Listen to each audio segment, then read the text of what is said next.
Welcome to Thrilling Tales of Adventure. I'm Mardell, reading Captain Blood by Raphael Sabatini. Chapter 17, The Dupes. It was a crestfallen Captain Blood who presided over that hastily summoned council held on the poop deck of the Arabella in the brilliant morning sunshine. It was, he declared afterwards, one of the bitterest moments in his career. He was compelled to digest the fact that, having conducted the engagement with a skill of which he might justly be proud, having destroyed a force so superior in ships and guns and men that Don Miguel de Espinosa had justifiably deemed it overwhelming, his victory was rendered barren by 3 lucky shots from an unsuspected battery by which they had been surprised, and barren must their victory remain until they could reduce the fort that still remained to defend the passage. At first Captain Blood was for putting his ships in order and making the attempt there and then, but the others dissuaded him from betraying an impetuosity usually foreign to him, and born entirely of chagrin and mortification, emotions which will render unreasonable the most reasonable of men. With returning calm, he surveyed the situation. The Arabella was no longer in case to put to sea. The Infanta was merely kept afloat by artifice, and the San Felipe was almost as sorely damaged by the fire she had sustained from the buccaneers before surrendering. Clearly, then, he was compelled to admit in the end that nothing remained but to return to Maracaibo, there to refit the ships before attempting to force the passage. And so back to Maracaibo came those defeated victors of that short, terrible fight. And if anything had been wanting further to exasperate their leader, he had it in the pessimism of which Cahusac did not economize expressions.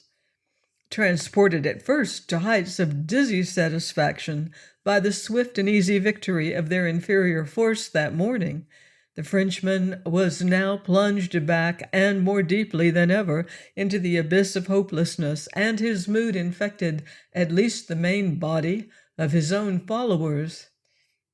"It is the end," he told Captain Blood. "This time we are checkmated." "I'll take the liberty of reminding you that you said the same before," Captain Blood answered him as patiently as he could. "Yet you've seen what you've seen, and you'll not deny that in ships and guns we are returning stronger than we went. Look at our present fleet, man." "I am looking at it," said Cahusac. "Pish! You're a white-livered cur, when all is said. You call me a coward?" "I'll take that liberty."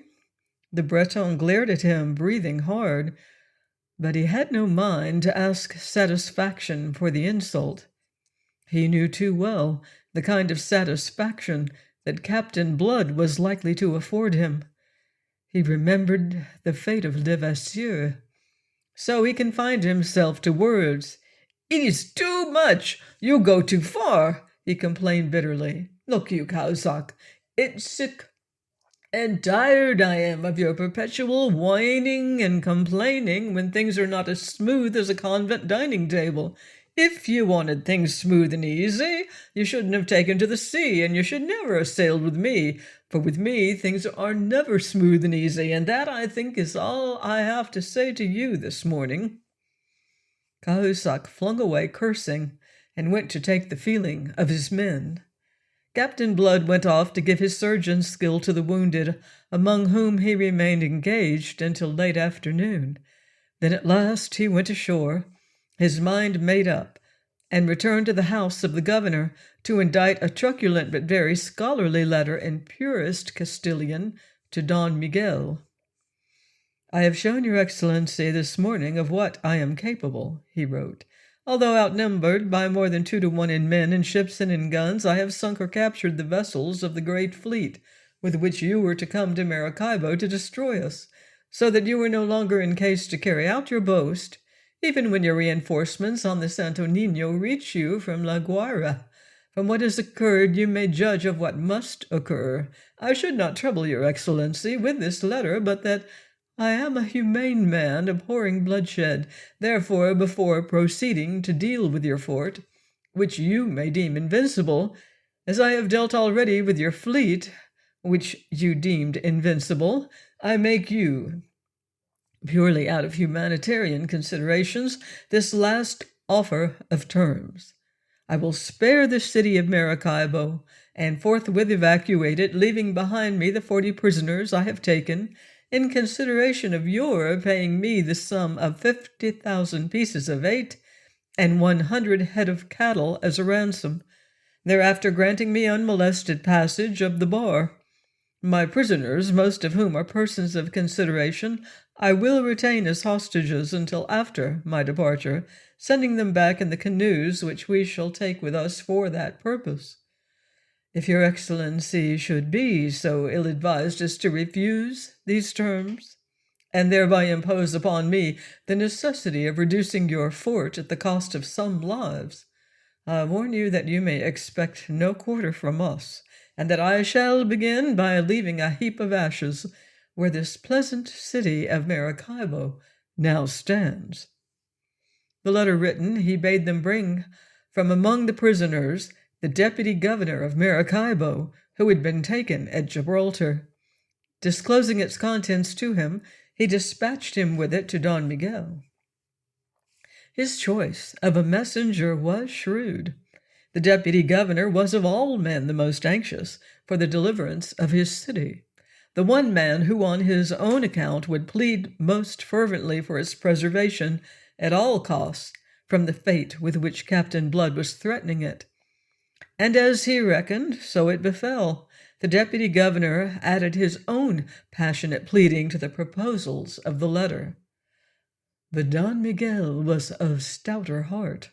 True, his fleet had been partly destroyed and partly captured, but then, he argued, he had been taken utterly by surprise.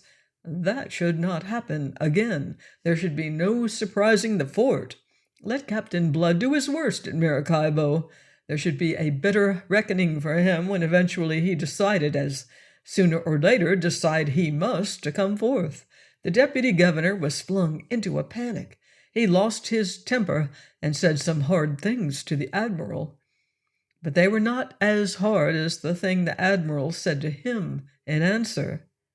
Had you been as loyal to your king in hindering the entrance of these cursed pirates as I shall be in hindering their going forth again, we should not now find ourselves in our present strait. So weary me no more with your coward counsels.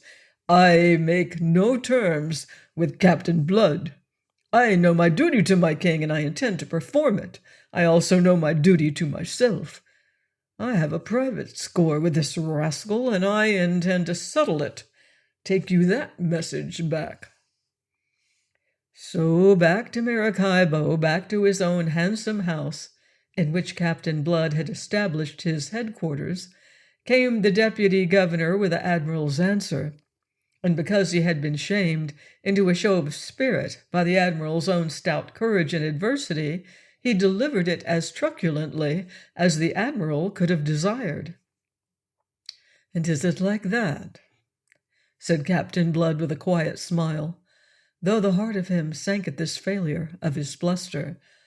"Well, well, it's a pity now that the admiral's so headstrong. It was that way he lost his fleet, which was his own to lose. This pleasant city of Maracaibo isn't, so no doubt he'll lose it with fewer misgivings. I am sorry. Waste like bloodshed is a thing abhorrent to me. But there you are. I'll have the faggots to the place in the morning, maybe when he sees the blaze tomorrow night. He'll begin to believe that Peter Blood is a man of his word. Ye may go, Don Francisco."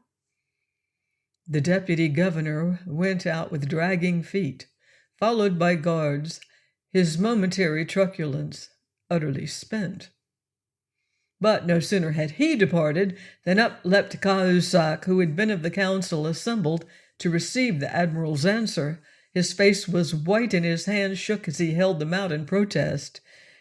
"Death of my life! What have you to say now?" he cried, his voice husky, and without waiting to hear what it might be, he raved on. "I knew you'd not frighten the Admiral so easy. He holds us in trap. He knows it. Yet you dream that he will yield himself to your impudent message. Your foul letter, it have sealed the doom of us all." "Have ye done?" quoth Blood quietly as the Frenchman paused for breath. "No, I have not." "Then spare me the rest. It'll be of the same quality, devil a doubt, and it doesn't help us to solve the riddle that's before us." "But what are you going to do? Is it that you will tell me?" It was not a question, it was a demand. "How the devil do I know? I was hoping you'd have some ideas yourself, but since you're so desperately concerned to save your skin, you and those that think like you are welcome to leave us. I've no doubt at all the Spanish admiral will welcome the abatement of our numbers even at this late date. Ye shall have the sloop as a parting gift from us, and ye can join Don Miguel in the fort for all I care, or for all the good you're likely to be to us in this present pass." "It is to my men to decide," Cahusac retorted, swallowing his fury, and on that stalked out to talk to them, leaving the others to deliberate in peace. Next morning early he sought Captain Blood again. He found him alone in the patio, pacing to and fro, his head sunk on his breast. Cahusac mistook consideration for dejection. Each of us carries in himself a standard by which to measure his neighbor. "We'll take you at your word, Captain," he announced between sullenness and defiance. Captain Blood paused, shoulders hunched, hands behind his back, and mildly regarded the buccaneer in silence. Cahusac explained himself. "Last night I sent one of my men to the Spanish admiral with a letter. I make him offer to capitulate if he will accord us passage with the honors of war. This morning I receive his answer. He accord us this on the understanding that we carry nothing away with us. My men, they are embarking them on the sloop, and we sail at once." "Bon voyage," said Captain Blood, and with a nod he turned on his heel again to resume his interrupted mediation. "Is that all you have to say to me?" cried Cahusac. "There are other things," said Blood over his shoulder, "but I know he wouldn't like them." "Ah, then it's adieu, my captain." Venomously he added, "It is my belief that we shall not meet again." "Your belief is my hope," said Captain Blood. Cahusac flung away, obscenely vituperative. Before noon he was under way with his followers, some 60 dejected men who had allowed themselves to be persuaded by him into that empty-handed departure, in spite of even all that Iberville could do to prevent it. The admiral kept faith with him and allowed him free passage out to sea, which from his knowledge of Spaniards was more than Captain Blood had expected. Meanwhile, no sooner had the deserters weighed anchor than Captain Blood received word that the deputy governor begged to be allowed to see him again. Admitted, Don Francisco at once displayed the fact that a night's reflection had quickened his apprehensions for the city of Maracaibo and his condemnation of the admiral's intransience. Captain Blood received him pleasantly. "Good morning to you, Don Francisco. I have postponed the bonfire until nightfall. It will make a better show in the dark." Don Francisco, a slight, nervous, elderly man of high lineage and low vitality, came straight to business. "I am here to tell you, Don Pedro, that if you will hold your hand for 3 days, I will undertake to raise the ransom you demand, which Don Miguel de Espinosa refuses."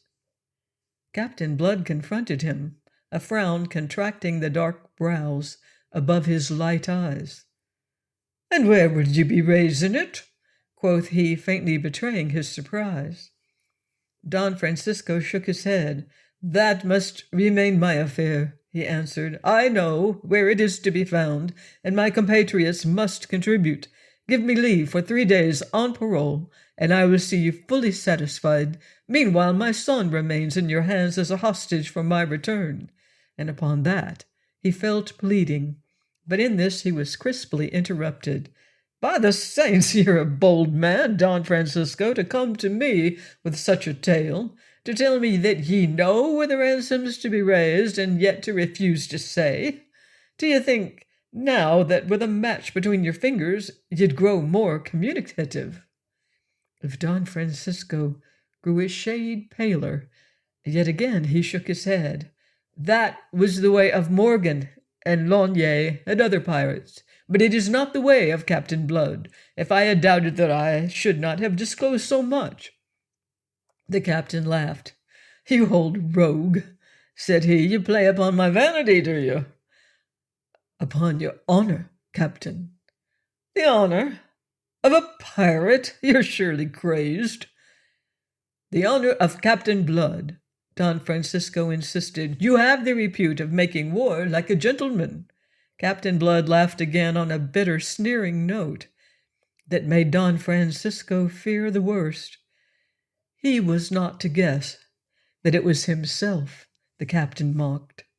"That's merely because it's more remunerative in the end, and that is why you were accorded the 3 days you ask for. So be about it, Don Francisco. You shall have what mules you need. I'll see to it." Away went Don Francisco on his errand, leaving Captain Blood to reflect, between bitterness and satisfaction, that a reputation for as much chivalry as is consistent with piracy is not without its uses. Punctually, on the 3rd day, the deputy governor was back in Maracaibo with his mules laden with plate and money to the value demanded, and a herd of 100 head of cattle driven in by Negro slaves. Those bullocks were handed over to those of the company who ordinarily were boucan hunters and therefore skilled in the curing of meats, and for the best part of a week thereafter they were busy at the waterside with the quartering and salting of carcasses. And while this was doing on the one hand, and the ships were being refitted for sea on the other, Captain Blood was pondering the riddle on the solution of which his own fate depended. Indian spies whom he employed brought him word that the Spaniards, working at low tide, had salved the 30 guns of the Salvador, and thus had added yet another battery to their already overwhelming strength. In the end, and hoping for inspiration on the spot, Captain Blood made a reconnaissance in person. At the risk of his life, accompanied by 2 friendly Indians, he crossed to the island in a canoe under cover of dark. They concealed themselves and the canoe in the short, thick scrub with which that side of the island was densely covered, and lay there until daybreak. Then Blood went forward alone, and with infinite precaution, to make his survey. He went to verify a suspicion that he had formed, and approached the fort as nearly as he dared, and a deal nearer than was safe. On all fours he crawled to the summit of an eminence a mile or so away, whence he found himself commanding a view of the interior dispositions of the stronghold. By the aid of a telescope with which he had equipped himself, he was able to verify that, even as he had suspected and hoped, the fort's artillery was all mounted on the seaward side. Satisfied, he returned to Maracaibo and laid before the 6 who composed his council, Pitt, Hagthorpe, and Iberville, Wolverstone, Dyke, and Ogle, a proposal to storm the fort from the landward side. Crossing to the island under cover of night, they would take the Spaniards by surprise and attempt to overpower them before they could shift their guns to meet the onslaught. With the exception of Wolverstone, who was by temperament the kind of man who favors desperate chances, those officers received the proposal coldly. Hagthorpe incontinently opposed it. "It's a harebrained scheme, Peter," he said gravely, shaking his handsome head. "Consider now that we cannot depend upon approaching unperceived to a distance whence we might storm the fort before the cannon could be moved. But even if we could, we can take no cannon ourselves. We must depend entirely upon our small arms. And how shall we bear 300? For this was the number to which Cahusac's defection had reduced them. Cross the open to attack more than twice that number under cover? The others, Dyke, Ogle, Iberville, and even Pitt, whom loyalty to blood may have made reluctant, loudly approved him. When they had done, "I have considered all," said Captain Blood. "I have weighed the risks and studied how to lessen them in these desperate straits." He broke off abruptly. A moment he frowned, deep in thought. Then his face was suddenly alight with inspiration. Slowly he drooped his head and sat there considering, weighing, chin on breast. Then he nodded, muttering, "Yes," and then again, "Yes." He looked up to face them. "Listen," he cried, "you may be right. The risks may be too heavy. Whether or not I have thought of a better way. That which should have been the real attack shall be no more than a feint. Here, then, is the plan I now propose." He talked swiftly and clearly, and as he talked, one by one his officers' faces became alight with eagerness. And when he had done, they cried as with one voice that he had saved them. "That is yet to be proved in action," said he. Since for the last 24 hours all had been in readiness for departure, there was nothing now to delay them, and it was decided to move next morning. Such was Captain Blood's assurance of success that he immediately freed the prisoners held as hostages, even the Negro slaves, who were regarded by the others as legitimate plunder. His only precaution against those released prisoners was to order them into the church and there lock them up to await deliverance at the hands of those who should presently be coming into the city. Then, all being aboard the 3 ships, with the treasure safely stowed in their holds and the slaves under hatches, the buccaneers weighed anchor and stood out for the bar, each vessel towing 3 piraguas astern. The admiral, beholding their stately advance in the full light of noon, their sails gleaming white in the glare of the sunlight, rubbed his long, lean hands in satisfaction and laughed through his teeth. "At last," he cried, "God delivers him into my hands." He turned to the group of staring officers behind him. "Sooner or later it had to be," he said. "Say now, gentlemen, whether I am justified of my patience. Here end today the troubles caused to the subjects of the Catholic king by this infamous Don Pedro Sangre, as he once called himself to me." He turned to issue orders, and the fort became lively as a hive. The guns were manned, the gunners already kindling fuses, when the buccaneer fleet, while still heading for Palomas, was observed to bear away to the west. The Spaniards watched them, intrigued. Within 1.5 miles to westward of the fort, and within a 1/2 mile of the shore, that is to say, on the very edge of the shoal water that makes Palomas unapproachable on either side but any by vessels of the shallowest draught, the 4 ships cast anchor well within the Spaniards' view, but just out of range of their heaviest cannon. Sneeringly the admiral laughed. "Ha! They hesitate. These English dogs. Por Dios, and well they may." "They will be waiting for night," suggested his nephew, who stood at his elbow quivering with excitement. Don Miguel looked at him smiling. "And what shall the night avail them in this narrow passage, under the very muzzles of my guns? Be sure, Esteban, that tonight your father will be paid for." He raised his telescope to continue his observation of the buccaneers. He saw that the piraguas towed by each vessel were being warped alongside, and he wondered a little what this maneuver might portend. A while these piraguas were hidden from view behind the hulls. Then, one by one, they reappeared, rowing round and away from the ships, and each boat, he observed, was crowded with armed men. Thus laden, they were headed for the shore, at a point where it was densely wooded to the water's edge. The eyes of the wondering admiral followed them until the foliage screened them from his view. Then he lowered his telescope and looked at his officers. "What the devil does it mean?" he asked.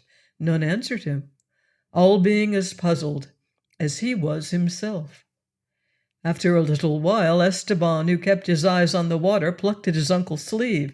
"There they go!" he cried and pointed. And there indeed went the piraguas on their way back to the ships. But now it was observed that they were empty. Save for the men who rowed them, their armed cargo had been left ashore. Back to the ships they pulled, to return again presently with a fresh load of armed men, which similarly they conveyed to Palomas. And at last one of the Spanish officers ventured an explanation. "They're going to attack us by land, to attempt to storm the fort." "Of course," the admiral smiled. "I had guessed it. Whom the gods would destroy, they first make mad." "Shall we make a sally?" urged Esteban in his excitement. "A sally? Through that scrub? That would be to play into their hands. No, no, we'll wait here to receive this attack. Whenever it comes, it is themselves will be destroyed, and utterly. Have no doubt of that."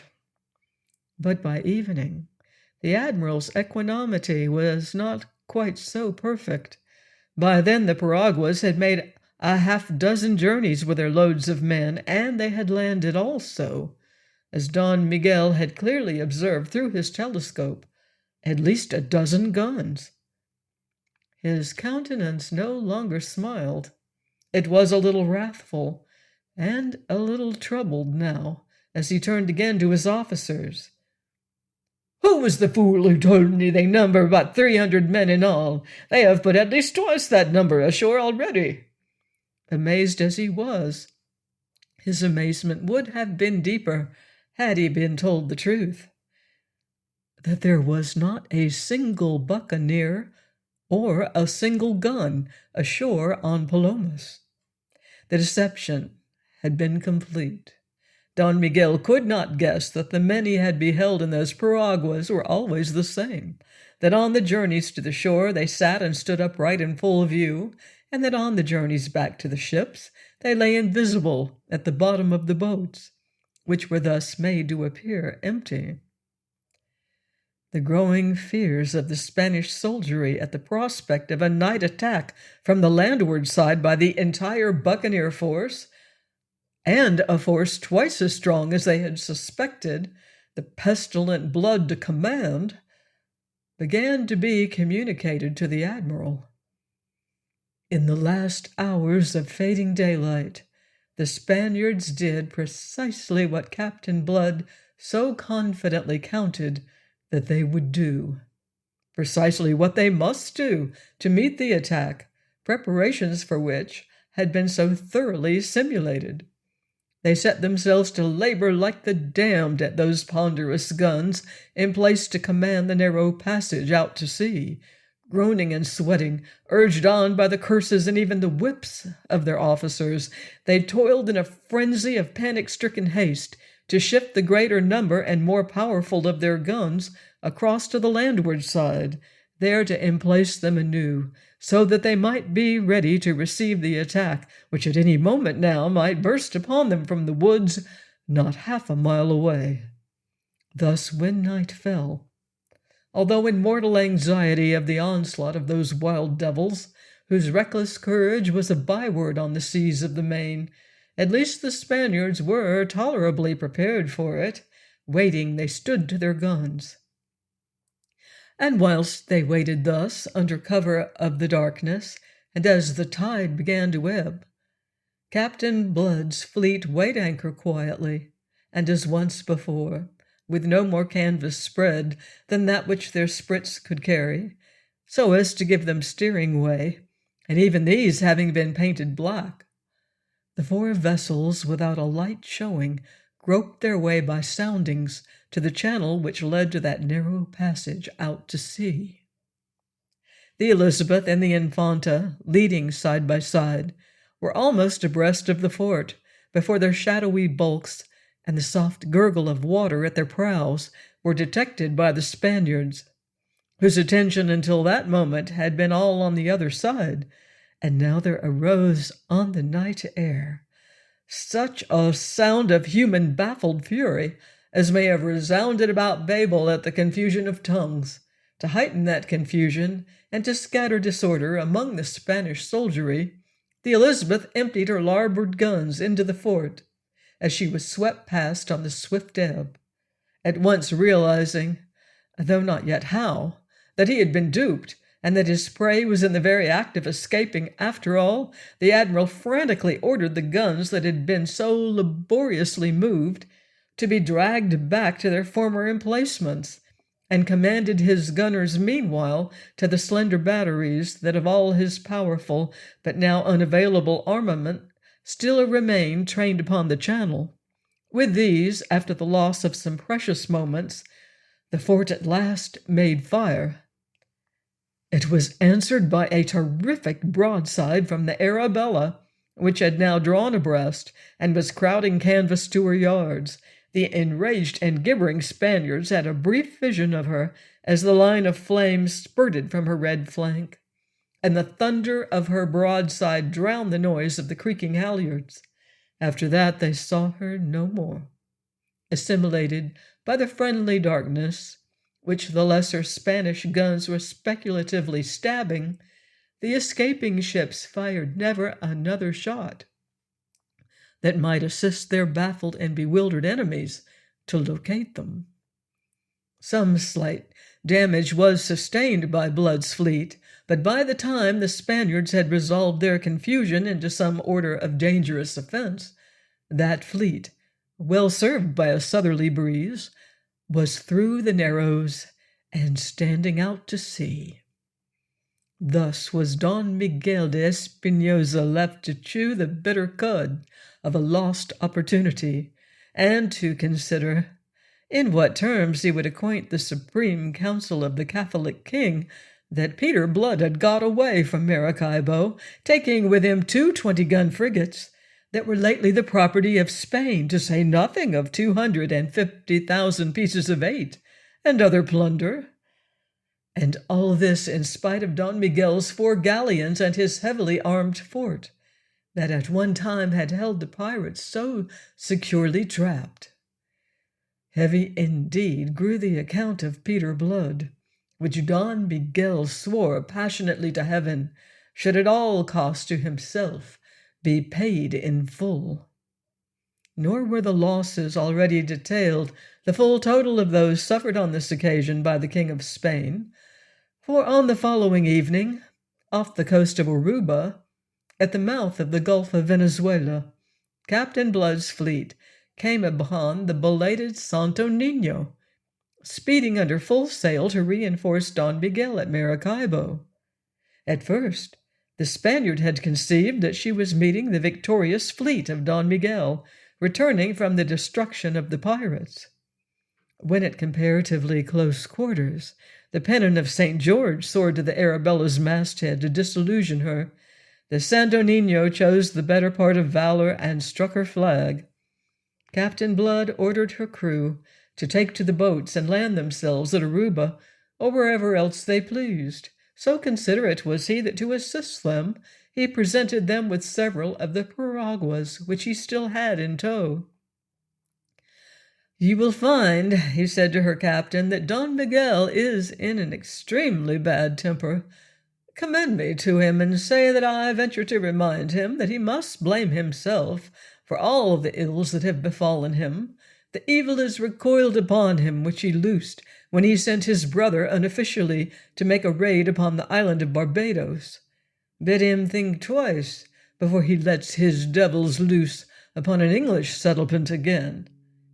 With that he dismissed the captain, who went over the side of the Santo Niño, and Captain Blood proceeded to investigate the value of this further prize. When her hatches were removed, a human cargo was disclosed in her hold.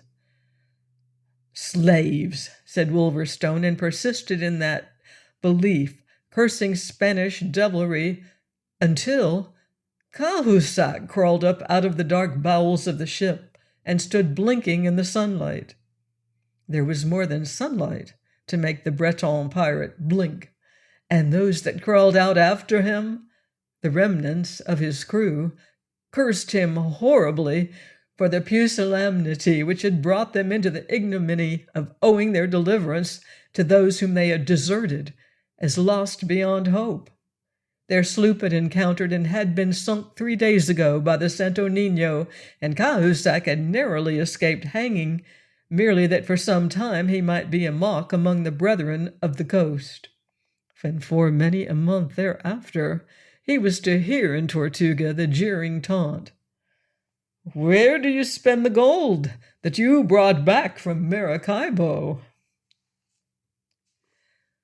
Please join me next time for another exciting chapter of Captain Blood by Raphael Sabatini, here on Thrilling Tales of Adventure.